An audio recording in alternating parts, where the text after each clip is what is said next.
Esto es China. Es aproximadamente del mismo tamaño que Estados Unidos, pero alrededor de un tercio de toda su masa terrestre son montañas. Al suroeste se encuentran el Himalaya y la meseta Tibetan a unos 15.000 pies de altura.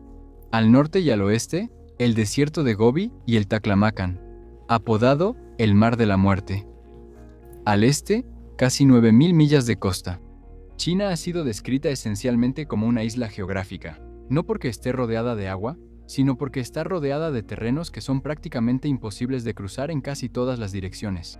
Durante los aproximadamente 3.700 años de historia registrada de China, solo han sido completamente conquistados 2 veces por potencias extranjeras, por los mongoles en 1279 después de un esfuerzo de 74 años, y por los manchúes en 1683 después de 65 años de conquista.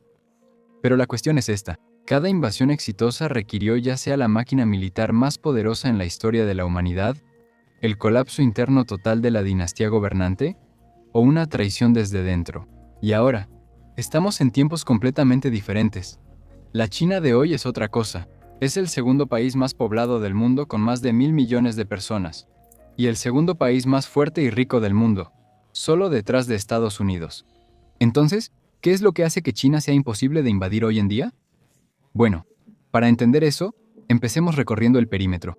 Porque se ha descrito a China como una especie de isla geográfica, no porque esté rodeada de agua, sino porque está rodeada de terrenos que son casi imposibles de cruzar en prácticamente cualquier dirección. Al suroeste, el Himalaya es la cadena montañosa más alta de la Tierra. El monte Everest se encuentra en la frontera entre China y Nepal, a aproximadamente 29.000 pies de altura. Detrás de ellos, la meseta tibetana, conocida como el techo del mundo, se encuentra a una altitud promedio de 16.500 pies en su parte occidental, lo que la convierte en la región más alta del planeta. Mientras el Tíbet permanezca en manos chinas, la India está, en efecto, tan lejos de cualquier conflicto militar con China como si estuviera del otro lado de la luna. Durante la Guerra Fronteriza Sino-India de 1962, el Ejército Popular de Liberación, o EPL para abreviar, descubrió que incluso su propia logística era casi imposible porque el terreno era tan difícil para las líneas de suministro convencionales. Si el propio ejército de China tuvo dificultades para operar allí, imagina lo que enfrentaría una fuerza invasora. Y hoy, China ha construido el ferrocarril Qinghai-Tíbet a más de 16.000 pies sobre el nivel del mar, el ferrocarril más alto del mundo. China puede mover tropas y suministros a su frontera tibetana más rápido de lo que cualquier adversario podría lanzar un ataque desde el otro lado. Al norte y al oeste, tienes los desiertos de Gobi y Taklamakan. El Gobi es principalmente roca desnuda, casi imposible para los ejércitos antiguos, y es el quinto desierto más grande del mundo, mientras que el Taklamakan es el segundo desierto de dunas móviles más grande del mundo. Serpientes venenosas, tormentas de arena constantes, días abrasadores y noches heladas son omnipresentes aquí. Al sur, donde China limita con Vietnam, Laos y Myanmar, hay selva densa y terreno montañoso. La única frontera fácilmente transitable para grandes ejércitos es la frontera con Vietnam. Durante la Segunda Guerra Mundial, Estados Unidos tuvo dificultades incluso para construir la carretera Ledo a través de Birmania para reconectarse con las rutas de suministro hacia la provincia de Yunnan en China. Y ese esfuerzo por sí solo se volvió legendario por su dificultad. Al noreste, Manchuria es la excepción, el terreno más accesible de todo el perímetro de China. Las montañas Dahengang se extienden a lo largo de su borde occidental, pero el interior es relativamente plano, lo que la convierte en la única frontera donde un avance terrestre convencional a gran escala es físicamente plausible. Pero China lo sabe, así que es donde el EPL estaciona sus unidades blindadas más pesadas y sus fuerzas convencionales.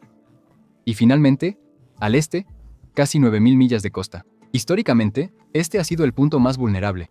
Pero incluso aquí, la geografía juega en contra de un invasor. El estrecho de Taiwán, que tiene solo 100 millas de ancho, promedia de 3 a 4 tifones al año y tiene vientos tan severos, oleaje y niebla durante la mitad del año, que las ventanas viables para una invasión se reducen a aproximadamente 2 meses, abril y octubre. Aún así, este ataque sería evidente con anticipación. Pero hay algo de lo que mucha gente no se da cuenta. China no solo está rodeada por estas barreras por casualidad, se expandió hacia ellas a propósito. Tíbet, Xinjiang, Mongolia Interior, no son solo provincias, son el escudo. Más del 90% de los 1.400 millones de habitantes de China viven en aproximadamente el 40% del territorio, concentrados a lo largo de la costa y los valles de los ríos del este. El 60% restante, las montañas, desiertos y mesetas, sirven como zona de amortiguamiento. Una fuerza invasora tendría que cruzar cientos o miles de millas de algunos de los terrenos más hostiles de la Tierra antes de llegar al corazón poblado del país. Pero supongamos, hipotéticamente, que un ejército lograra pasar, rompiera la frontera, desembarcara en la costa o encontrara una brecha en algún lugar. Pensarías que la parte difícil ya terminó, pero en realidad apenas está comenzando. Existe una idea errónea común de que la geografía interna de China es uniforme, lo que supuestamente explica por qué se unificó en una sola civilización, mientras que Europa permaneció fragmentada. Pero eso no es exacto. El terreno de China es tan accidentado como el de Europa, dividido por las montañas Taihang, las montañas Qingling y la enorme cuenca de Sichuan. El río Yangtze, que tiene casi 4.000 millas de largo y es el tercero más largo del mundo, ha servido durante milenios como una enorme barrera defensiva natural de norte a sur. China controla cada puente y cada punto de cruce a lo largo de él. Esos pueden ser demolidos en minutos, y durante la temporada de monzones, el río crece tanto que incluso el equipo moderno para construir puentes tiene dificultades. Pero el Yangtze no es la única línea. El río Amarillo corre de este a oeste a través del norte de China, creando una segunda barrera escalonada a cientos de millas al norte. Los dos ríos juntos, conectados por el Gran Canal, forman una red de vías fluviales interiores que atraviesa el país. Si los puertos costeros son bloqueados, esa red absorbe la carga logística. Un invasor no solo se enfrenta a ríos, se enfrenta a un país que puede redirigir toda su cadena de suministro para sortear un bloqueo. Luego está la cuenca de Sichuan, hogar de más de 100 millones de personas hoy en día, rodeada de montañas por todos lados, con solo unos pocos puntos de entrada estrechos. Durante la Segunda Guerra Mundial, la República de China trasladó su capital de guerra a Chongqing, en lo profundo de la cuenca, porque simplemente era inalcanzable para los japoneses. Luego, la doctrina del presidente Mao Zedong, expuesta en su obra de 1938 sobre la guerra prolongada, explicó exactamente por qué sucedió esto. Ceder terreno a cambio de tiempo. Extender las líneas de suministro. Cerrar el cerco con fuerzas guerrilleras por los flancos. Mientras más profundo avanzaba Japón, más era absorbido. Dada su enorme tamaño y densidad de población, China simplemente no podía ser sometida en su totalidad. Ahora, esta dimensión cultural importa enormemente en cualquier escenario moderno.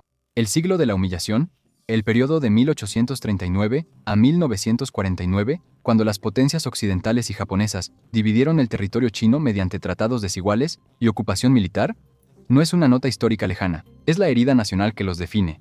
Se enseña en todas las escuelas, y la mencionan todos los líderes chinos. Cualquier ejército extranjero en suelo chino hoy no fracturaría a la población. Los uniría en la fuerza de combate más motivada del planeta. Con una reserva total de mano de obra disponible de aproximadamente 626 millones de personas aptas para el servicio militar, 1.400 millones de personas defendiendo su tierra natal, es un tipo de disuasión diferente a cualquier cadena montañosa. Ahora, si todo esto no fuera suficiente, China ha pasado los últimos 60 años construyendo sistemas de defensa que la mayoría de la gente ni siquiera sabe que existen. Tiene 3 capas. La primera es la base industrial oculta. A partir de 1964, Mao lanzó lo que se llama el Movimiento del Tercer Frente, una campaña secreta para reubicar aproximadamente 400 fábricas estatales de ciudades costeras vulnerables a complejos ocultos en las montañas, en el interior profundo de China. El principio rector era construir cerca de las montañas, mantener las instalaciones dispersas y ocultar todo. La producción de armas nucleares, las instalaciones aeroespaciales y la manufactura de electrónicos se trasladaron todas al subsuelo o a valles remotos. Para 1980, el interior de China producía más de la mitad de la electrónica del país. Toda la campaña se mantuvo en secreto para el público chino hasta 1978. Más allá de la logística, China es autosuficiente de maneras en que la mayoría de los países no lo son. Controla el 95% de las cadenas de suministro de tierras raras del mundo por sí sola. Los materiales dentro de cada sistema de armas avanzado, cada chip de guía, cada dispositivo de comunicación. Lidera la producción mundial de acero, cemento y aluminio. Alimenta a 1.400 millones de personas con aproximadamente el 9% de la tierra cultivable del mundo. Un invasor que apuesta por la asfixia económica, cortando el comercio, bloqueando las importaciones, se enfrenta a un país que ha pasado 60 años diseñando soluciones precisamente para esa vulnerabilidad. China está acostumbrada a ser sancionada por Occidente, y como resultado, ha aprendido a desarrollar todo lo que necesita por sí misma, desde semiconductores hasta inteligencia artificial. La segunda capa es la Gran Muralla Subterránea. Esta es una red de túneles que se extiende por más de 3.000 millas, algunas secciones supuestamente a 1.000 metros de profundidad, utilizada por la fuerza de cohetes del EPL para ocultar y desplegar misiles balísticos intercontinentales con ojivas nucleares. La construcción comenzó en 1985. El informe del Pentágono de 2023 sobre el poder militar chino confirmó que China tiene miles de instalaciones subterráneas y construye más cada año. Ningún primer ataque puede eliminar la capacidad de China para contraatacar. China superó las 600 ojivas nucleares operativas a mediados de 2024. más que duplicando su arsenal desde 2019, y se proyecta que superará las 1000 para el año 2030. La tercera capa es la máquina de movilización. La Ley de Movilización de Defensa Nacional de China, de 2010, le da al gobierno la autoridad legal para requisar cualquier activo civil en una crisis. China tiene las fuerzas armadas activas más grandes del mundo, con aproximadamente 2 millones de efectivos, y la armada más grande del mundo. Se estima que su capacidad de construcción naval es 230 veces mayor que la de Estados Unidos. Solo un astillero chino, Jiangnan en la isla Chongqing, tiene mayor capacidad que todos los astilleros estadounidenses juntos, lo cual es una locura, sin mencionar que China tiene la red de trenes de alta velocidad más grande del mundo, con más de 29.000 millas de vías, diseñada explícitamente según especificaciones militares. El EPL puede requisarlo al instante. Las tropas, armas y suministros pueden moverse de un extremo del país al otro en cuestión de horas. Esta es la verdadera ventaja de defender China. Líneas interiores. El defensor se mueve a través de una red de transporte. El atacante básicamente se mueve lentamente a través de todo un continente. Luego está el aspecto cibernético. Las capacidades cibernéticas ofensivas de China pueden paralizar la logística, las comunicaciones y la infraestructura de mando de un invasor antes de que un solo barco llegue a la costa. Operaciones como Bolt Typhoon, una campaña cibernética vinculada al gobierno chino, ya han demostrado la capacidad de infiltrarse en la infraestructura crítica estadounidense. Por último, hay algo que no aparece en ningún mapa: la estructura del gobierno. El Partido Comunista Chino tiene comités políticos integrados en cada fábrica, cada universidad, cada institución en todo el país. La infraestructura de vigilancia le da al Estado visibilidad en tiempo real sobre los movimientos de la población a una escala que ningún otro gobierno ha logrado. El gran cortafuegos significa que un invasor no puede librar una guerra de información contra la población china, como lo hizo Estados Unidos en Irak o Afganistán. No hay un canal accesible, y a diferencia de una democracia, no hay un ciclo electoral que genere presión política para negociar o retirarse. Un gobierno que puede dirigir recursos, movilizar poblaciones y sostener una economía de guerra sin necesidad de una votación es un tipo de adversario diferente. La capacidad estatal es un multiplicador de fuerza en todo lo demás. Ahora, en este punto, quizá te estés preguntando sobre la Gran Muralla China. ¿Realmente fue útil? Bueno, la Gran Muralla no es una sola muralla. Es un sistema defensivo de 13.000 millas que abarca más de 2.000 años, y una red de comunicación con señales de fuego que podía transmitir advertencias a través de cientos de millas casi al instante. Funcionaba como una barrera para la caballería, una autopista para las tropas, un sistema de comunicación y un mecanismo de control comercial, todo al mismo tiempo. Pero aquí está el asunto.